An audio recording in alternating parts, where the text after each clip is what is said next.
Nathan, it's something Trump flirted with in 2018. How likely would this be to get through to the SEC, and what kind of big changes would it mean?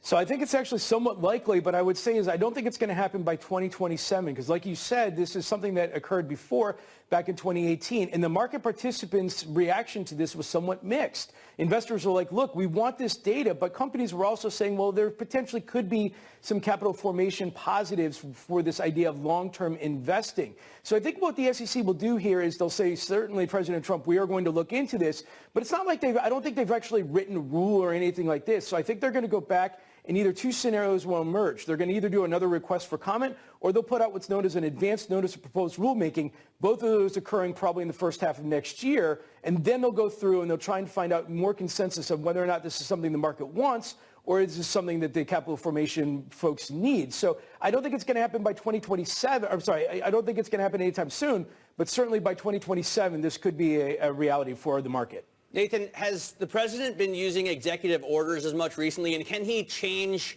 regulations in that way? So, the way that President Trump is using executive orders in the regulatory sense is just a fancy way of picking up the phone and saying to his agency leaders, saying, I want you to do this.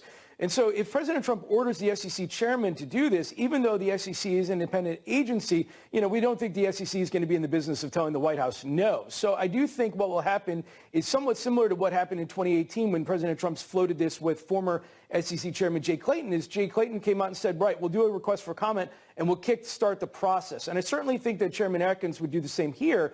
The one caveat is that when that happened, the SEC ran out of time. In this case, it's early enough in the 4 years or the 3 years we have left that the SEC certainly can't do something before the end of the Trump administration. All right, Nathan, thanks very much for that roundup. Nathan Dean there of Bloomberg Intelligence, for some reason known as America's dad. I can't remember exactly why, but that's Joe Matthew. I felt comforted listening to him. He's not wearing his vest. vest. Sometimes he wears apparently a fleece vest and resembles America's dad somehow. Turning to tech.